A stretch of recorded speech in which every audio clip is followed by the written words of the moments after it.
똑같은 하나의 사실을 보고 사람들은 각자 다른 관점으로 접근하고는 합니다. 그래서 다툼이 생기는데 사실은 이러한 부분도 날조 역사의 관점에서 보면 무의미한 것에 해당이 됩니다. 날조가 되어 있으니 날조에 기반하여 다른 관점을 가진들 그것이 사실이나 사실과는 무관한 것이 되기 때문이죠. 요즘에는 민의 시대가 전개되었기에 사람은 누구나 평등하다는 주장을 하고 혈통을 말하면 고루하다는 말을 듣기도 합니다. 그러나 역사라는 부분으로 오면 혈통이 매우 중요함을 알게 됩니다. 왜냐하면 그것은 시공간을 살아온 인간의 정체성을 확보하게 하면서 역사가 날조되는가 아닌가 하는 것을 결정하기도 하기 때문입니다. 특히 날조 역사가 가장 통쾌하게 생각하는 조상의 날조라는 점을 생각해보면 날조인가 아닌가를 결정하는 결정적인 것이 혈통이라는 것을 알게 됩니다. 쉽게 생각해서 우리 아버지, 어머니를 두고 다른 사람을 아버지, 어머니라고 생각하는 황당한 경우가 바로 조상의 날조가 되죠. 그런데 조상의 날조에는 그 객체의 이동을 날조하기도 하지만 그 지위도 날조하는 것이 일반적인 역사입니다. 날조, 부모를 다른 것으로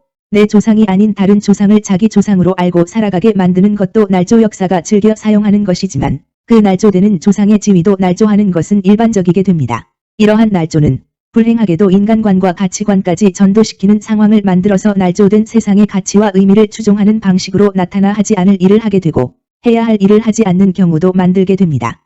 또 인간이라는 상황에서 관계를 형성하고 살아가면서 타인의 인생에 부정적인 영향을 주어서 남의 인생을 망치는 일도 하게 됩니다. 날조가 가져오는 결과는 실질적으로 무의미나 무가치를 넘어 악과 폐, 그리고 인간 세상에 대한 막대한 해를 끼칩니다. 후회와 분노만 남기는 날조된 세상이 만든 결과로서 멋진 신세계입니다. 가끔씩 이 세상에서 말해지는 것은 행복과 희망일 것인데 그러한 희망과 행복은 악하고 불행한 세상일수록 더 말해지는 법이죠. 이 같은 상황은 바로 그것이 행복과 미덕의 비결이야. 자신이 하는 일을 좋아한다는 것.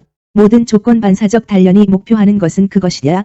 자신들이 피할 수 없는 숙명을 좋아하도록 만드는 일이 중요해. 라는 문구처럼 항상 행복과 희망을 말하는 상황입니다. 멋진 신세계에서는 소마, 향정신성 약품, 1g이 현재만을 감각으로 인식하게 해줌으로 행복하다고 하죠. 그러나 악한 운명의 팔매나 화살을 참을 것인가 아니면 고난의 바다를 향해 무기를 들고 싸워 그것을 근절할 것인가, 그 어느 쪽이 우리의 정신에 유익할 것인가, 라는 말은 반드시 날조 역사의 철폐를 내리고 정사를 밝혀내야 하는 상황도 알려주옵니다.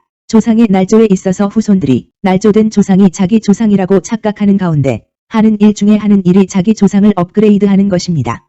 업그레이드 높이기, 흔히 춘추필법을 불편부당하고 공평무사하다고 높여서 말하기도 하지만 날조된 역사에서 그러한 불편부당과 공평무사란 곧 유유상종에다 아전인수라는 것을 모르는 사람이 없는 상황입니다. 잘 알려진 양계초가 말하는 춘추필법은 존화양이 상내야그 위국 위치로서 소위 중국을 높이고 이족은 깎아내리며 소위 중국사는 상세하게 하고 위국사는 간략하게 기술하며 소위 중국을 위해 중국의 수치를 숨긴다는 것도 있습니다.